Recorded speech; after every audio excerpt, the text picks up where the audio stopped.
Digamos juntos: ven Espíritu Santo, llena los corazones de tus fieles y enciende en ellos el fuego de tu amor. Envía, Señor, tu Espíritu, y todo será creado, y se renovará la faz de la tierra.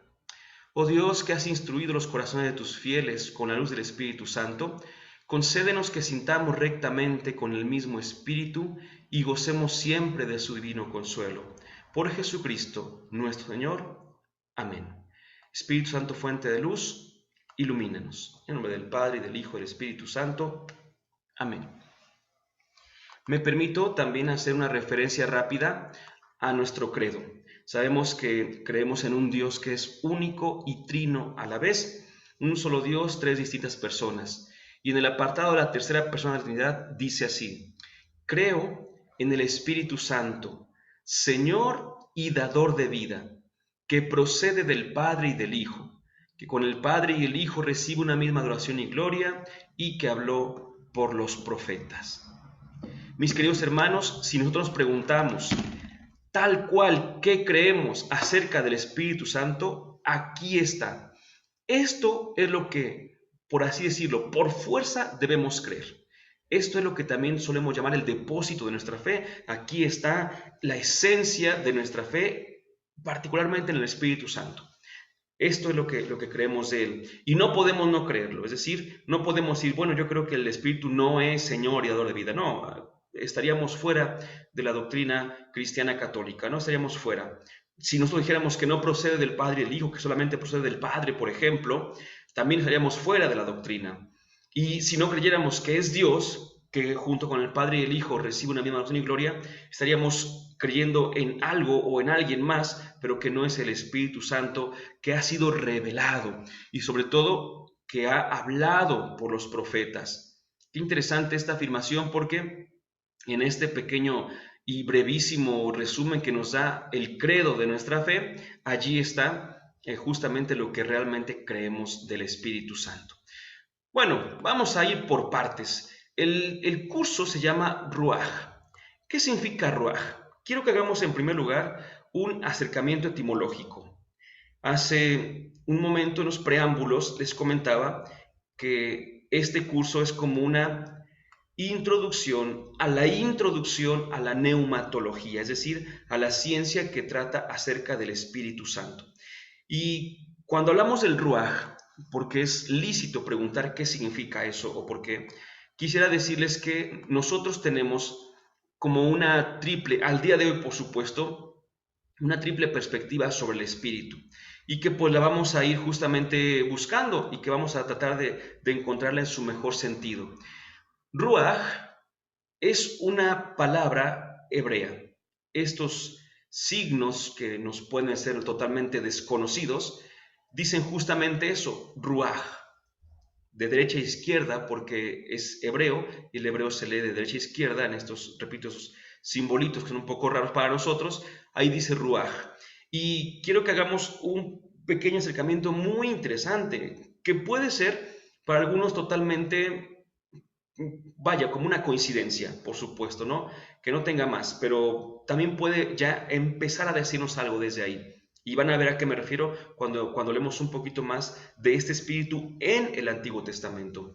Ruaj, la palabra Ruaj tiene un género femenino, ¿sí? Y significa aliento de vida. Lo encontramos rápidamente en Génesis 2:7, cuando decimos, cuando leemos, ahí encontramos que dice que Dios formó al hombre con la tierra, con el barro, y que insufló en sus narices aliento de vida, ¿verdad? Ahí tenemos en Génesis 2:7 el aliento de vida.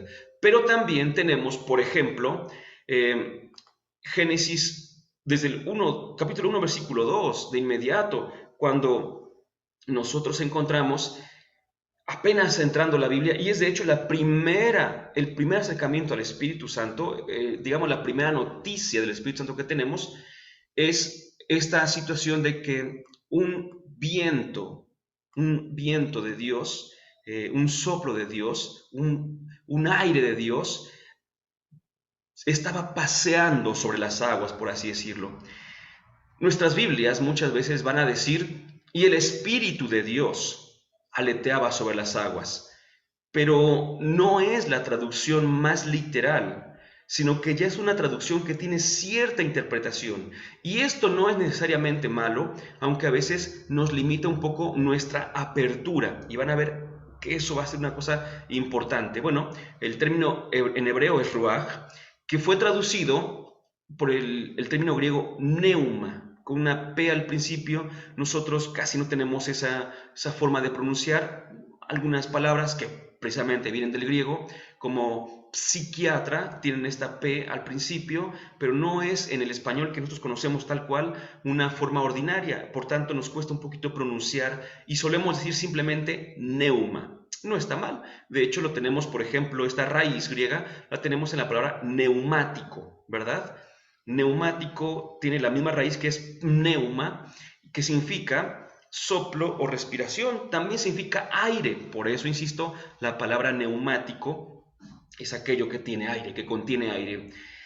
El género en el griego, curiosamente, cambia del femenino al neutro. Qué interesante, van a ver por qué, ahorita van a ver por qué. Este soplo o respiración va a ir ya en dos líneas. La primera va a ir en la línea del aire. El aire, recordamos claramente cuando Nicodemo va con Jesús y que Jesús le dice a Nicodemo que el Espíritu Santo es como el viento, ¿verdad? Que sopla por donde quiere, que no sabemos ni de dónde viene ni hacia dónde va. Hablando entonces de una libertad increíble. Entonces, ese aire que va por donde Él decide, pero también el aire de vida. Y ahorita vamos a tomar este acercamiento para entenderlo mucho mejor. Pero después se traduce del griego al latín. Y de hecho, a nosotros nos llega el término latino castellanizado. Es decir, cuando se traduce del griego al latín es por spiritus, spiritus, cuyo género es masculino, por cierto. Y también tiene la idea de principio de vida, como no, también. De aquí, repito, lo castellanizamos y en lugar de decir spiritus, decimos espíritu, ¿verdad? Entonces, primero, repito, estamos haciendo un acercamiento etimológico al nombre de nuestro curso. ¿Por qué le llamamos Ruach, Espíritu de Dios? Porque esta palabra, insisto, es con la que se hace alusión al aire, al viento, al soplo de vida. Voy a decir una cosa de una vez, no hará este término una alusión inequívoca al Espíritu Santo, por una sencilla razón, porque, como vamos a ver inmediatamente a continuación, la revelación de Dios fue progresiva y gradual, y esto va a afectar mucho la relación que tengamos con el Espíritu Santo, pero te lo explicamos. ¿Por qué me llama la atención? Y quizá ustedes también, puede que no sea tanto pues para ustedes algo muy grande, pero me llama la atención que el espíritu, repito, pasa por el género femenino, el neutro y masculino, porque es como si no se dejara encasillar, por así decirlo. Es decir, como si habláramos de esa libertad, por una parte, pero al mismo tiempo quiere decir que también abarca tanto lo masculino como lo femenino, sin perder de vista que no es ni uno ni otro. Y no porque haya un tercer género, por supuesto, sino porque justamente hay algunos que preguntan, bueno, Dios es masculino, Dios es papá. Y dice otro, no, Dios no es papá, Dios es más bien como una mamá. Y la mejor respuesta es decir, es que Dios, aunque le llamemos padre y algunos le llamemos madre, y no está mal, tenemos esa idea todavía que es más padre, pero también se le puede llamar madre a Dios, pero es que Dios no es ni padre ni madre, Dios es Dios. Dios va más allá de una particularización, ¿cómo llamarle? Pues de género justamente, ¿no? Entonces va mucho más allá de eso. Por eso a mí me llama la atención mucho cómo la misma palabra, perdón, la misma idea tiene distintas palabras porque distintas van a ser las formas de ver a este espíritu. Van a ver entonces. De aquí lo primero es, ¿por qué el nombre de nuestro curso Ruach? Porque nos vamos en primer lugar a lo más básico, lo más principal, que es el Espíritu en el Antiguo Testamento. Pero hay que ir por partes. Y les decía que inmediatamente íbamos a hablar acerca de la revelación. Revelación es una palabra que se suele definir como revelar igual a quitar el velo. Hagamos de cuenta pues que hay un velo delante de nosotros que es como un gran telón, y este gran telón nos va a ayudar a revelar a Dios. Nuestra fe, nuestra iglesia, nuestra creencia está en un Dios revelado, no en un Dios imaginado, supuesto, sino un Dios que se ha dado a conocer. Pero aquí viene entonces, ¿cómo es que se ha dado a conocer este Dios? Vamos a ver poquito a poquito entonces, ¿cómo se dio a conocer nuestro Dios? En primer lugar, quitando un poquito el velo, quitando la primera parte del velo, el Padre se ha dado a conocer como creador en el Antiguo Testamento. Voy a decir algo que también es bueno, pero que no es tan usado y no quita nada ni agrega tampoco nada en ese sentido.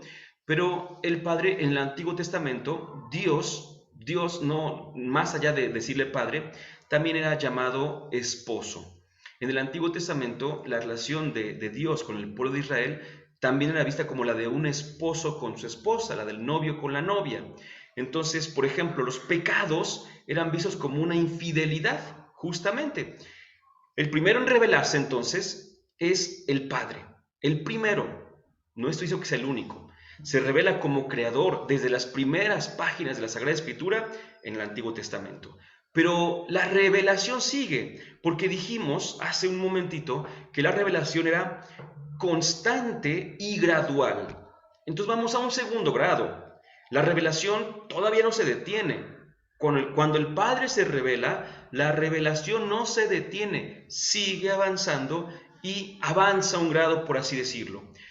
Se revela un poquito más y entonces en el Nuevo Testamento encontramos a la segunda persona de la Trinidad. Nosotros ya le vamos a llamar así porque lo entendemos rápidamente, pero en aquel momento no hablaríamos todavía de Trinidad, por así decirlo. No es que no existiera, por supuesto, sino que todavía no se había revelado en plenitud este Dios único y trino, por supuesto, ¿no?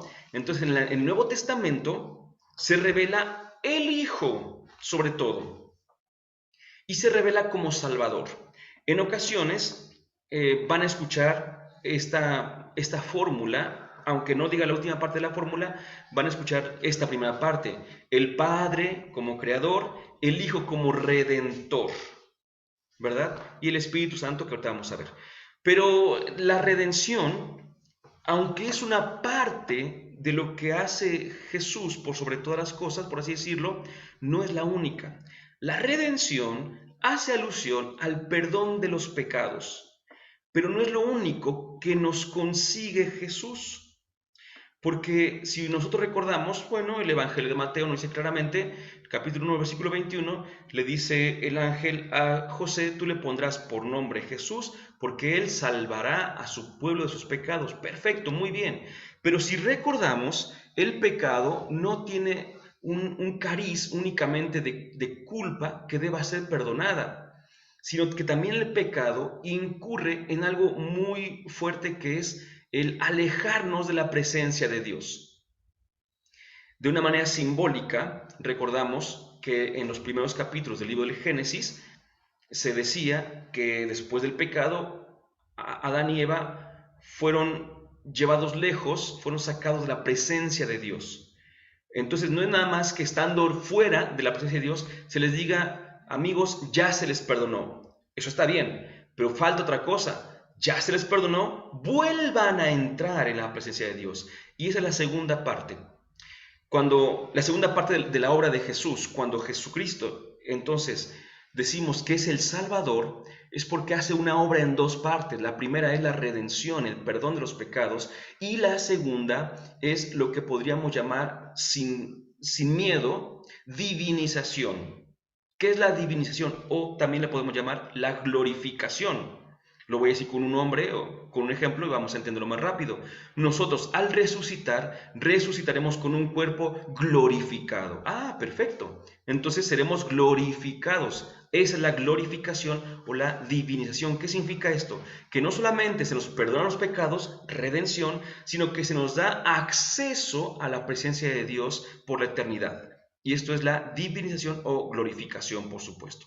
Dicho esto, entonces, en el Nuevo Testamento encontramos la revelación de Jesús, el Hijo Salvador nuestro. El Antiguo Testamento, muchachos, se llevó casi 2000 años. En la historia que cuenta, desde Abraham, 1850 a.C., hasta propiamente Jesucristo, ¿verdad? Son 19 siglos, casi 2000 años les digo, ¿no? 19 siglos. Y eso que no contamos la prehistoria, los orígenes de la humanidad, del mundo y todo lo conocido. Pero por otra parte, el Nuevo Testamento solo abarca, y digo solo, no es porque sea poco, pero comparado con los 19 siglos del Antiguo Testamento, solo abarca poco más de medio siglo, ¿verdad? Poquito más de medio siglo. ¿Por qué? Porque la vida de Jesús la encontramos en los años 30 y la muerte del último de los apóstoles, con el que se cierra la revelación, por así decirlo, es en los años 90, ¿verdad? Y junto con esto el escrito del Apocalipsis. Estoy hablando desde la tradición, por supuesto. Otro día nos metemos a ser un poquito más explícitos con todo esto, pero con cuestiones bíblicas, pero eso dejamos para otro día. Pensemos, son 60 años entonces. Poquito más de medio siglo. Contra 19 siglos es casi nada. Si nosotros vemos, por ejemplo, en una Sagrada Escritura, vemos el Antiguo Testamento y el Nuevo Testamento, veremos que el Nuevo Testamento es una porción pequeñísima comparada con el Antiguo Testamento. Hubo más tiempo de reflexión, hubo más tiempo de poder entender un poquito lo que Dios iba diciendo cada uno de nosotros, pero cuando llega Jesús, ese poco tiempo que se tuvo fue un tiempo bien aprovechado. No hubo poco tiempo que no nos diera la capacidad de aprovechar, no, al contrario. Sin embargo, cuando Jesucristo se revela, se manifiesta y después, cuando está por irse, no revela la persona del Espíritu Santo. Él viene a ser el santificador revelado por el Hijo. El santificador. ¿Qué significa esto? Bueno, es algo que también podríamos nosotros decir que se puede entender de una manera muy rápida, pero que no por sentida rápida es algo muy sencillo. Yo les puedo decir, ¿con qué botón prendo la televisión? Y yo le digo, pues sí, mira, con este. Muy bien, y ya sé con cuál se prende, muy rápido. Pero si me piden explicar cómo le hace el botoncito este para mandar la señal, cómo trabaja el receptor de la televisión y qué tiene que ver todos los componentes, pues no me voy a tardar nada más diciéndoles sino que es toda una explicación muy grande. Entonces el Espíritu Santo, repito, lo vamos a decir en este justo momento de una manera muy sencilla. El mensaje de Jesucristo, como lo veremos primero Dios en la próxima sesión, el mensaje de Jesucristo es claro: conviértanse. Eso es lo que dice. Eso es lo que viene a decirnos el Señor Jesús. Conviértanse. Empieza Él a predicar, conviértanse y crean el Evangelio. Pues esta conversión, tenemos que entenderlo, no es para nosotros posible. Podemos nosotros poner nuestro mejor esfuerzo.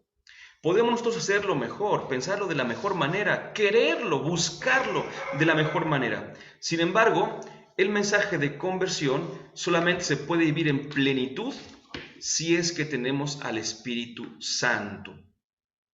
Este mensaje de conversión implica unas primeras cuestiones. La primera, volver, porque convertirse es volver. Convertirse es volver, eso es definitivo.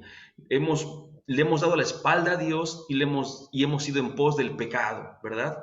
¿Qué es la conversión? Pues darle la espalda al pecado y volver a Dios.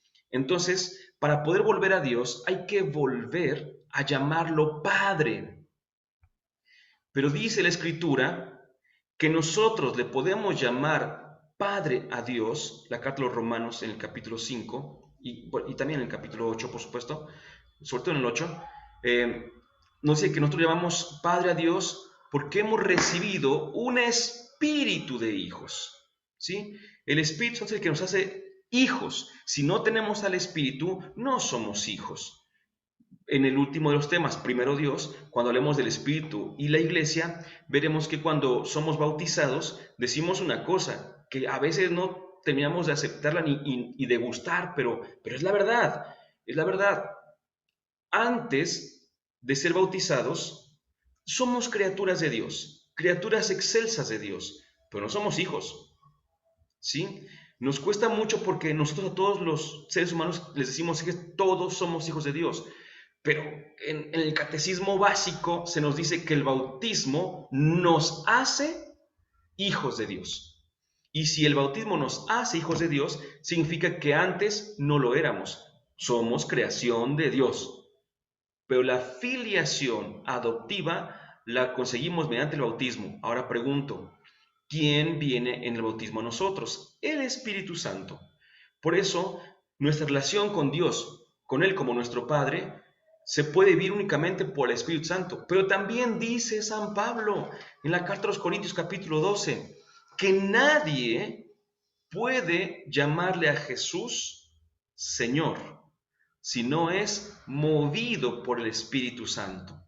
Entonces, si nosotros queremos ir adelante en esta vivencia con Jesucristo, teniéndolo como el parámetro de vida de cada uno de nuestros pasos, necesitamos también entonces al Espíritu Santo. Sin el Espíritu Santo no podemos llamarle a Jesús Señor, no podemos llamarle a Dios Padre, no somos pues más que una creación muy bonita, muy grande, pero no somos lo que estamos llamados a ser. Por eso el Espíritu Santo nos santifica, ¿sí? Eso es la santificación, que volvamos hacia Dios y así nos estemos apartando del mundo y del pecado. Santificar significa eso, estar apartado de, y también estar apartado para, en este caso, estar apartados para Dios. El Espíritu Santo, ojo, lo revela el Hijo. Aquí tenemos que ver una cuestión, que por ejemplo, cuando nosotros vemos una película, vemos que van pasando detalles, pero a veces no tomamos en cuenta esos detalles. Pues decimos casi nada o nada, ¿no? Y ahí van, y ahí van. Pero mientras acerca el final de la película, de repente decimos, ah, mira, por esto es que al principio se decía tal cosa, por esto es que al principio se vio tal color, se vio tal actitud y todo esto, como que al final empezamos a entender el principio. Ya cuando vemos la película por segunda vez, ya tenemos la atención puesta en esos detalles y ya es mucho más fácil. Pero imagínate que no hubiéramos visto el final de la película. Entonces, los detalles los habríamos visto, pero no habríamos podido comprender la magnitud de esos detalles. ¿Por qué digo eso? Porque en el Antiguo Testamento, quiero que pongamos atención, y por eso hice esta gráfica de esta manera. Por eso hice esta gráfica de esta manera. Porque nosotros contamos el tiempo en una línea de izquierda a derecha. ¿Sí? Entonces, si yo aquí dije que era gradual, vamos por grados, el Padre se revela primero, luego el Hijo y luego el Espíritu Santo. Ahora bien, si yo pongo mi mano al principio de estas líneas, de la línea amarilla, la línea verde y la línea azul, y empiezo a avanzar, ¿qué resulta? Resulta que al mismo tiempo, aparecen los tres, ¿sí? Siempre van a estar los tres. Lo cual no significa, insisto, que siempre hayamos visto a los tres. ¿A qué me refiero? A que en el Antiguo Testamento dijimos, el que se revela del Padre, estaban los tres, porque Dios es uno y trino, estaban los tres. Cuando se estaba creando, voy a decirlo así rápidamente, dicen algunos de una manera muy hermosa, pero de verdad preciosa, dicen estaba el Padre, porque ahí se ve que se habla de Dios.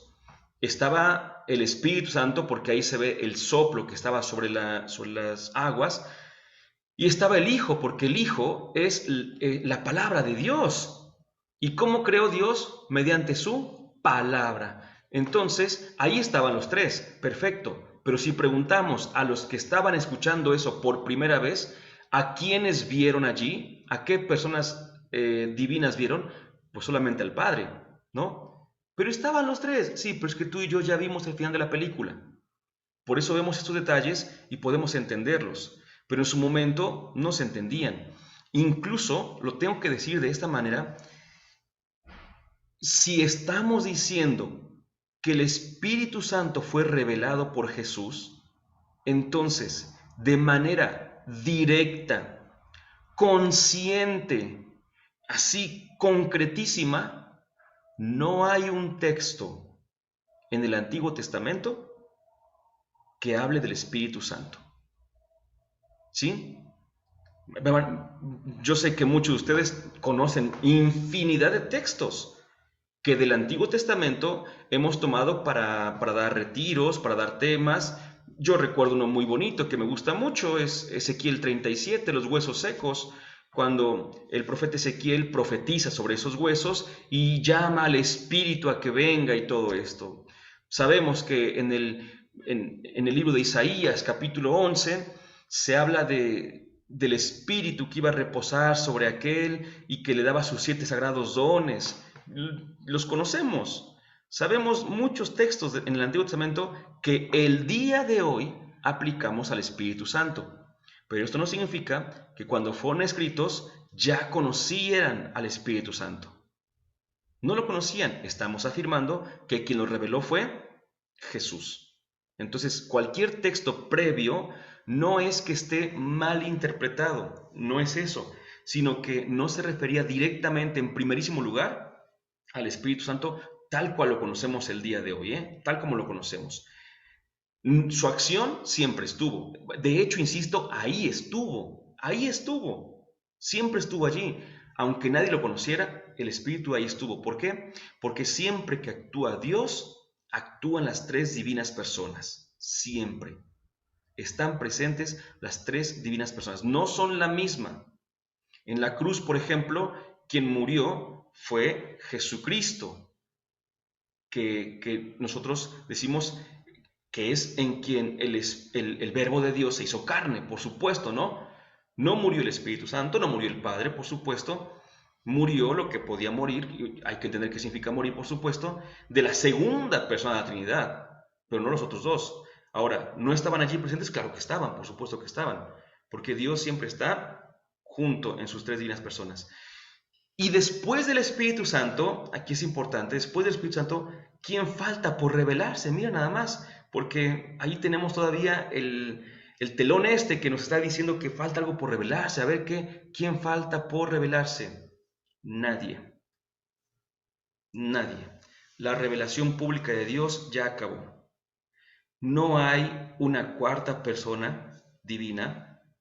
No hay, de hecho, otra revelación pública. La revelación de Dios ya acabó. En otro momento, si alguien nos va siguiendo con los cursos, en el curso de María, que fue hace 2 meses, bueno, el mes antepasado, perdón, en el último tema, allí hablamos de las revelaciones privadas, pero son muy diferentes, dice Benedicto XVI, bueno, cuando era cardenal Joseph Ratzinger, decía que no solamente son diferentes en grado, sino que son diferentes en esencia. ¿Qué significa eso? Que son 2 cosas distintas. Que la relación pública y la relación privada son 2 cosas distintas, ¿verdad? Entonces, la relación pública de Dios ya acabó. Estos son los 3, no solamente que conocemos, sino que ya no se puede conocer más. Ya no va a haber, repito, una cuarta persona divina, ya la relación acaba. Muy bien. Este preámbulo, insisto, o esta introducción, ya estamos en la introducción, nos lleva a nuestro cometido para poder explicar nuestro temario, ¿sí? Porque de acuerdo con la invitación lo dividimos en 4 partes. Sabemos que usualmente nuestros cursos son de 4 martes, por los que lleva el mes, por supuesto. Y el primer tema es el Espíritu Santo en el Antiguo Testamento. Ya con las anotaciones que estamos haciendo, ¿verdad? Que repito, si nosotros tratamos de buscar al Espíritu Santo en el Antiguo Testamento, lo vamos a encontrar de 1001 formas, pero al mismo tiempo no vamos a encontrar una cita verdaderamente revelada, o donde, mejor dicho, donde se vea revelado el Espíritu Santo. ¿Sí? No se puede, no la hay como tal. Hay muchísimas que podemos aplicar al Espíritu Santo, pero ninguna de ellas es el Espíritu Santo, así tal cual, ¿no? Vamos a ir viendo poquito a poquito. Los siguientes 2 temas serán el Espíritu Santo en el Nuevo Testamento. Son dos porque el primero lo vamos a dedicar a la vida y ministerio de Jesús, mientras que el segundo a la iglesia naciente. Es decir, podríamos proponerlo también de la siguiente manera. La obra, el actuar del Espíritu Santo en el Antiguo Testamento, la obra o el actuar del Espíritu Santo en la vida de Jesús, la obra y el actuar del Espíritu Santo en la iglesia primitiva o naciente. Y concluiremos nuestro estudio con el Espíritu Santo en la iglesia hoy. Hace un tiempo decía este ejemplo y ojalá que podamos entenderlo una vez más. Creo yo que es bastante accesible para comprender. Si yo empiezo a ver un partido de fútbol y de repente veo los 5 primeros minutos y resulta que en esos 5 primeros minutos voy a poner dos equipos así nada más, ¿no? Veo México-Alemania, por poner un caso, ¿no? Y en los 5 primeros minutos, Alemania ya va ganando 2-0, ¿no? 5 primeros minutos. Y digo, no, esto ya fue, ya para que seguir viéndolo, me voy. Regreso, pues una hora después, más o menos, un poquito más, y cuando veo, están en los últimos 10 minutos de partido, los últimos 5 minutos de partido, y ya están, bueno, regreso casi hora y media después, mejor dicho, y ya están 4-2 ganando México. Si yo dijera, yo me puedo asombrar, claro que me puedo asombrar. Yo puedo decir, oye, cuando yo me fui iban 2-0 y ahora van 4-2. Me puedo asombrar porque es algo muy interesante, pero ojo con lo que voy a decir, por favor, pongan mucha atención con lo que voy a decir. Pero no puedo de ninguna manera decir, esto es imposible. ¿Por qué dices que es imposible? Porque cuando yo me fui 2-0 y tienen que seguir yendo 2-0. No. ¿Por qué no? Si cuando yo me fui eran 2-0 y ahora tendrían que ir 2-0 todavía.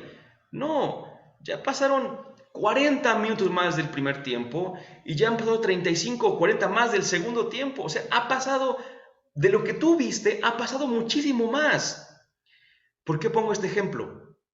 Porque a veces nosotros nos quedamos con el mensaje de la Biblia, cuyo tiempo, por así decirlo, se cierra en el siglo I.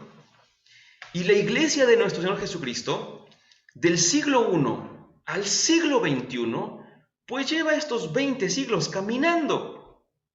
Entonces, que queramos quedarnos exclusivamente con una idea que a veces ni siquiera era tan comprendida del siglo I y olvidar que han pasado 20 siglos de reflexión teológica, es como decir que es imposible que tú me digas eso. No, no es imposible, es que le hemos ido comprendiendo. En el siglo I creíamos de una manera, hoy creemos de esta otra manera, hoy entendemos lo que creemos de esta otra manera. Seguimos creyendo en lo mismo, en exactamente lo mismo, pero nuestro lenguaje ha cambiado, nuestra reflexión ha madurado, el mismo Espíritu, porque lo dijo el Señor Jesús, el mismo Espíritu ha venido en nuestra ayuda para poder entender su mensaje.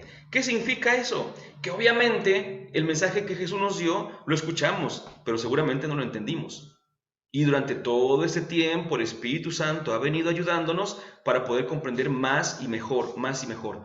Por eso cuando decimos el Espíritu Santo en la iglesia hoy, no es una calca del Espíritu Santo en la Biblia. Ahí se basa, por supuesto, ahí se basa. Pero recordemos que nosotros creemos lo siguiente, nosotros creemos que la Biblia nace en el seno de la iglesia.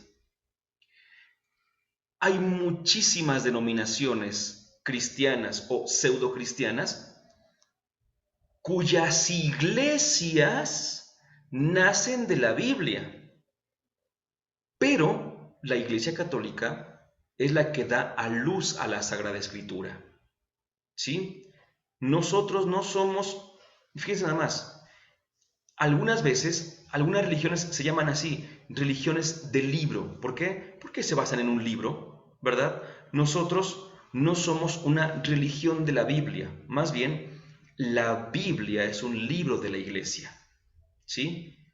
La Biblia es el libro de la iglesia, pero la iglesia no es la religión de la Biblia, no es la religión del libro. Y debemos entender esa parte porque, repito, esto nos hará entender por qué nos hemos tomado atributos, por ejemplo, de vivir de tal o cual manera nuestra espiritualidad. Y lo digo rápidamente, rapidísimo. El ejemplo más claro y concreto, los sacramentos. Los sacramentos, como el día de hoy los vivimos, hay gente que insiste en que les digamos en qué carta de San Pablo, por ejemplo, se menciona el canto de entrada y el piedad y todo esto para la misa. Pues obviamente no viene así, muchachos, pero es que eso es no haber entendido que la iglesia es cuerpo de Cristo y Cristo está vivo.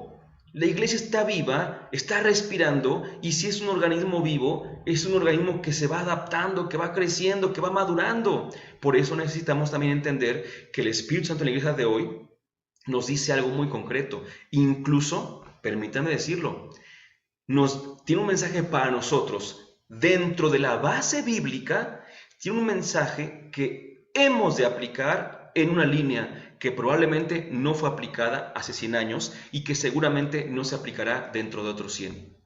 ¿Sí? Pero para nuestros días hay un mensaje específico del Espíritu Santo para la iglesia. Y eso es lo que hay que vivir.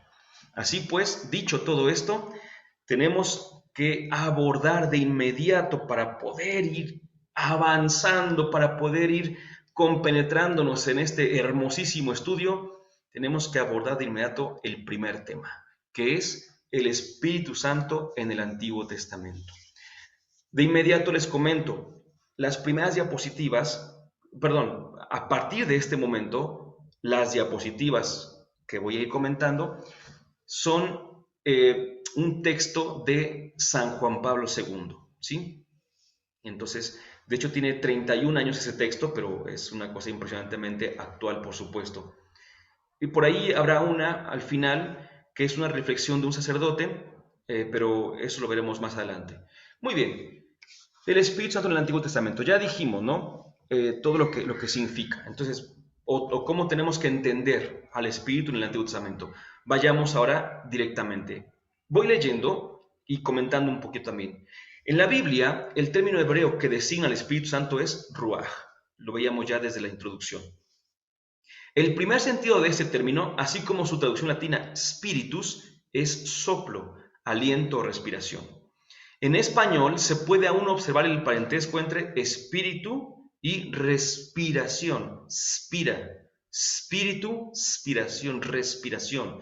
Ahí se ve, bueno, que el espíritu está enlazado con esta respiración. Pero van a ver qué hermoso y qué mensaje tan grande tiene para nosotros. El aliento, fíjense más qué hermoso, es la realidad más inmaterial que percibimos. No se ve. Es sutilísimo. No es posible aferrarlo con las manos. Parece que no es nada, pero tiene una importancia vital. Quien no respira no puede vivir. Entre un hombre vivo, a mí me encantó esta frase de San Juan Pablo II. Entre un hombre vivo y un hombre muerto, solo existe esta diferencia, que el primero respira y el otro ya no. Es una preciosura de frase, pero de verdad una preciosura. Entre un hombre vivo y uno muerto, lo que hace la diferencia es la respiración. Para que vayamos entendiendo la importancia de por qué en la antigüedad se le dio este título o esta interpretación al Espíritu Santo como un soplo, ¿verdad? Porque los antiguos lo veían mucho más que nosotros. Sigo entonces. La vida viene de Dios. El aliento, por tanto, viene también de Dios, que lo puede también retirar. Según el Salmo 103-104, en sus versículos 29-30, dice el salmista, Señor, si tú quitas tu aliento, todo se viene abajo, todo se cae. Entonces Dios nos da su aliento, Génesis 2.7 decíamos, insufló sobre las narices, pero también Dios lo puede quitar. Entonces, si Dios quitara su aliento, nos quitaría también la vida. De estas observaciones sobre el aliento se llegó a comprender que la vida depende de un principio espiritual, que fue llamado con la misma palabra hebrea, ruach. Quiero decir algo justamente en este punto. Nosotros hoy ya tenemos, repito, mucha historia avanzada, mucha historia, pero los primeros seres humanos son los que se dieron cuenta justamente de varias cosas y nos las transmitieron y hoy las comprobamos, las verificamos, pero se dieron cuenta de que sus seres queridos, la última acción que realizaban era exhalar. Cuando hacían este último aliento, exhalaban por última vez, morían. Y ya, nunca más los ven una vez más. El hombre antiguo, basándose en eso, y también en otra situación, obviamente el hombre antiguo dejaba a sus muertos, a sus difuntos, en un lugar, se iba, porque en primer lugar eran nómadas, se iba, con el paso del tiempo regresaba y lo que encontraba era polvo.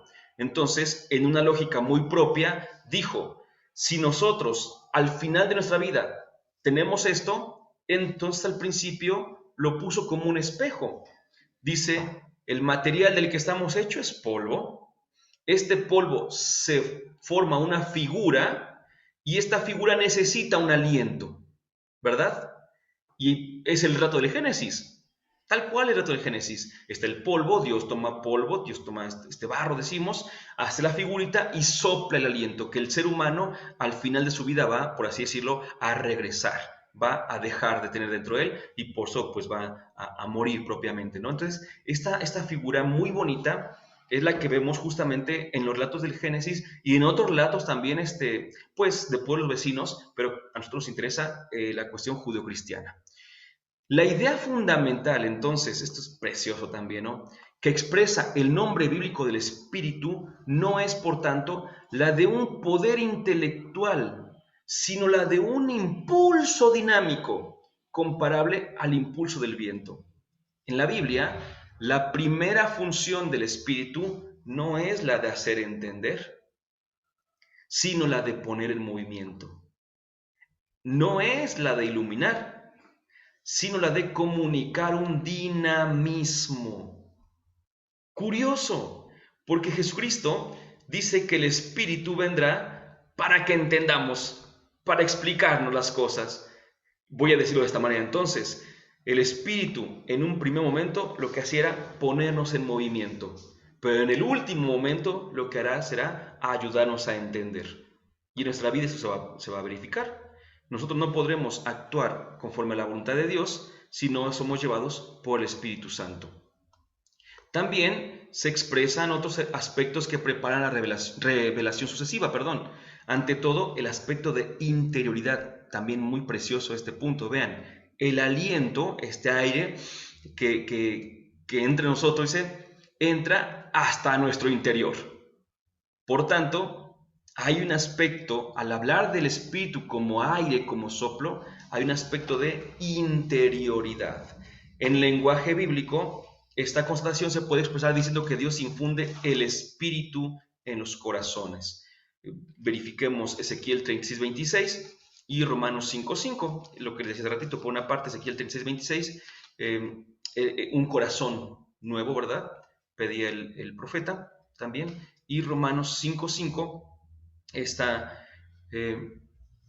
dice la escritura, aquí se verifica realmente que Dios nos ama, que nosotros siendo aún pecadores, dice, recibimos la gracia del Señor Jesús y del Espíritu Santo. Otras palabras, por supuesto, pero es lo que dice, es la idea de lo que dice.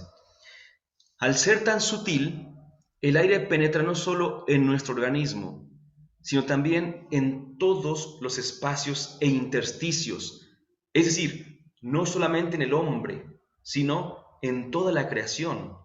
Esto ayuda a entender que el Espíritu del Señor llena la tierra y que penetra en especial todos los espíritus, como dice el libro de la sabiduría. Fíjense qué bonita forma de ver al Espíritu Santo, ¿no? Yo, por una parte, estaba buscando, colectando, por así decirlo, justamente esas ideas o estas citas bíblicas donde decirles, mira, aquí se ve el Espíritu, aquí también se ve, y probablemente alguno también hubiese querido esa parte.